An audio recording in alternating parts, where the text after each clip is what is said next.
Let me do the opening statement, and then we'll go there. Ask that question if you'd like. I have no problems answering If that. you were Scott Blasey, what would you say about this win? Oh. I think it would be, there are so many Scott Blasey penned tunes that I like, and so many Clark's songs that I like. I don't know if I could come down to one, but I really do appreciate Scott Blasey coming in and doing the national anthem for us. He's a good friend, and he's a friend of the program, and Scott loves women's basketball. He has a daughter that's playing, and just really appreciate him being here tonight. So for an opening statement, that's the county game, and we're really glad to have the county game happening again.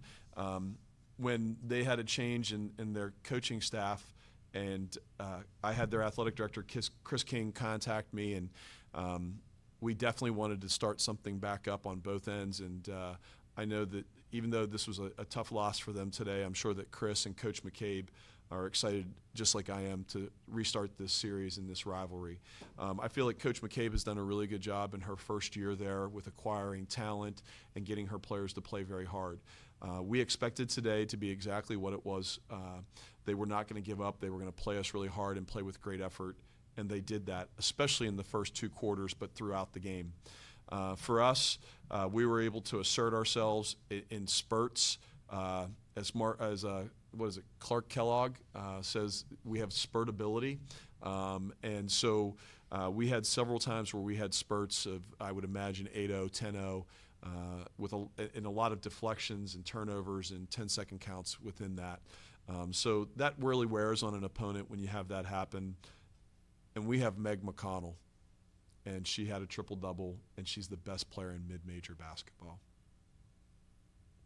Oh, that was your question, Eric? Okay. What was it like? What was it like? Obviously, you're up 20. You sub her out, just telling her that she was going to come back in. I mean, obviously, you wanted to see the triple-double at that point, but just what was it like, that conversation, and just how she was able to respond and play smartly on that last sub-in? It was a situation where I didn't want her to get hurt, and I wanted her to show some leadership while we had young people on the floor. One of the things that people, I don't think, really look at with us is that we have really 6 freshmen that we're playing. Raina Green, played in 3 or 4 games in junior college, and Ramey played very little last year. But we have 5 true freshmen. Raina is basically a freshman, and Raina Green, and then Ramey played very limited last year. So we really have 7 kids that have contributed but have not played a lot in their college career. So anytime that we can get a nice lead and mix some veterans and experienced players in with the young ones to have growth, that's only going to benefit us when we get to March, and that's our end goal, is to be playing our best basketball and be our freshest in March. And to follow on that, you mentioned last presser here that just how locked in you were coaching a lot of those freshmen. Just how much of a joy is that? We talk about joy so much, having a chance just to see them grow and just the ability to coach them in those moments and let them loose and have fun with it. Well, we can talk about Nadia Moore today, being 5 for 6, 4 for 5 from the three-point line with 14 points and 3 steals. When I was recruiting Nadia, we didn't take her after her 12th grade year, and I said, it wouldn't make sense for us to take you. It would be almost like charity. I need you to go back for grade 13 in Ontario. And she gambled on herself because she really wanted to come to Duquesne. And so she gambled on herself, and it paid off. And it's paid off in a big way because she's a very good basketball player. She's not only a very good shooter who has the utmost confidence shooting it, but tonight, even though she had no rebounds, she's flying to the glass every single time. And on 3 of those fouls, I really believe that we were penalized because she moved her feet and got around her opponent, and I don't think those were fouls. And those are one of the things that I want to look at as we go forward, because she is so active with her feet going to the glass that we can't have her be penalized because she chooses to move her feet and others don't. But Nadia bet on herself, and it's obviously paying off. I feel like Mackenzie Blackford gave us good minutes and had a couple rim out for her, but she's certainly on her way. Raina Green played some good defense and really gave us a lot of juice. It, it was a good day overall.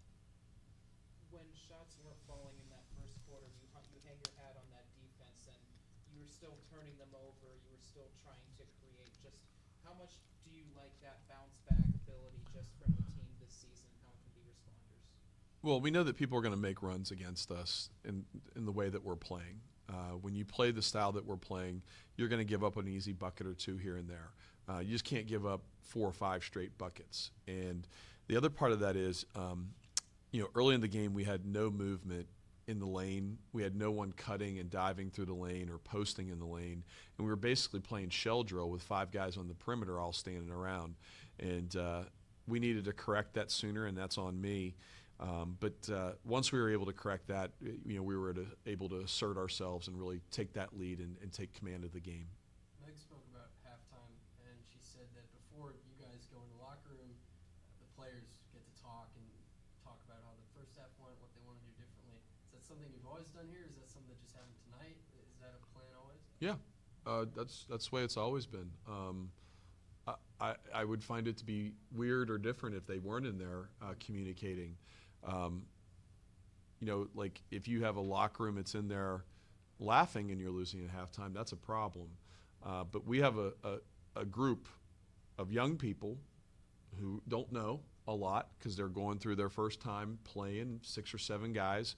But then we have a starting 5 that is very veteran and very seasoned and very experienced. And they've gone through the trauma of losing, or they've gone through the toughness of what a season is, or not having basketball turn out the way they've wanted it. And so they have really embraced the mantra of relentless joy, of on the floor being relentless on offense and defense, but also being joyful for one another and positive, with positive affirmations for one another off the floor, or when they're coming off whether it's off the floor in the dorms or in classrooms, or it's just a player coming off the floor being positive with one another. And I'm sure that's one of the things that went on in the locker room. We have a really strong locker room with veteran experience who are doing a great job. Coming out of that half, you guys went on a big run, countering their 9-0 run that went into the half. What does that say just about this team's resilience and about their ability to kind of make adjustments on the fly? There's going to be times when teams are going to make runs. I have to do a little bit better job of maybe calling a timeout to stop a 9-0 run. That 9-0 run that ended the second quarter, our guys were completely gassed. If we would have taken a foul, we would have put them on the free throw line. And Robert Morris shot it fantastic from the free throw line. So we didn't want to do that, but we weren't able to get subs in, and we were gassed. And I think part of that is being gassed, and part of it was I couldn't find a timeout. So credit Robert Morris on that. But I think our kids are just relentless, and they don't ever think that the game is over. Even at Kent State, where we played very poorly, and there's reasons why for that, and I won't say much more, but we shot it very poorly early, and our kids still never gave up. And we got to the third quarter where we had a very crucial call not go our way, and it was like a 6 or 7 point swing. But we kept fighting back and kept fighting back. There's a lot of resilience, to use your word, and we're going to need to continue to have that, because, again, this is all building for March, so that when we get to the first week in March 4th, 5th, 6th, 7th, whatever it may be, that we are fresh and that we are dialed in mentally, locked in to win 3 or 4 games in a row. Hello, looking ahead here, but you won this county game. You're looking at a city game. What are your thoughts going into that? Well, before that we have the city game, I guess we have the regional Catholic game against St. Francis, and so we're playing just about everybody. And then once we get past Pitt, we play Carnegie Mellon. So we've got a lot of local teams on the calendar. I'll be very frank with you. We're always watching film, and I got an opportunity to watch Pitt play against Robert Morris, and I saw them play in one other game earlier. But really, the only thing I'm thinking about is where I'm getting pierogies from for Thanksgiving, and what we're going to have on Thursday. And we're going to enjoy that. And then when we get here on Friday morning as a team, we'll really dial in on what we want to do against St. Francis. And we have a pretty good idea what they're going to do. And very frankly, this year, the way that we're playing and the way this vision has turned out and what we're going to do for the remainder of my career, hopefully, is the opponent doesn't matter as much as us, because the way that we're playing makes it very difficult for people to get into their sets and play the style that they want to play, especially if they want to play slow. And so it's very important that we dictate tempo, and if we do that, we're going to have a lot of success. Where are you getting those pierogies from? Pierogies Plus down in the Rocks. You know, those young ladies there are fantastic, and we'll be going to Pierogies Plus. A non-pierogi question.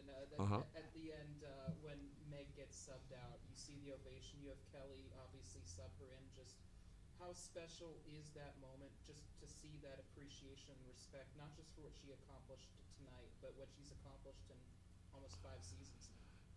And Meg's a special individual, and we'll say it all year. She's consistent. I think she's the best player not in the A4 conferences. And I think she's going to have a legitimate shot at being the mid-major player of the year. You know, she's a kid that in this world, the way things are with the transfer portal, could have easily gone into the portal and made 6 figures, and she stayed. And she stayed for the right reasons. It wasn't for name, image, and likeness monies. She stayed because she wanted to win a championship at Duquesne. And that's the only thing that mattered to her. And that says a lot about who she is and what her character is. And, you know, I love her dearly. We have really built a great relationship with one another.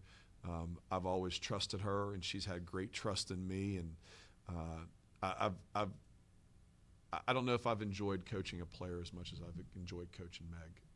It's been just a really great run with her for the last 5 years. Is there anything that she does that surprises you at this point? She shoots the ball better from 3 with more range, more consistently this year. She is attacking the basket and scoring at the rim and finding the seams better this year.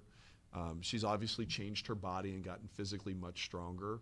Her maturity off the floor has always been good, but she's taken that to another level in terms of her leadership capabilities. Her goals are attainable and reachable, and that's to win an Atlantic 10 championship and play in the NCAA tournament and to play in the WNBA. And those are all realistic goals. If you live in Pittsburgh and you like basketball, the best player in this city is Meg McConnell, male or female.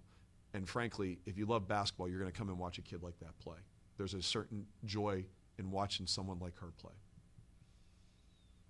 Thank you for supporting women's basketball. Happy Thanksgiving.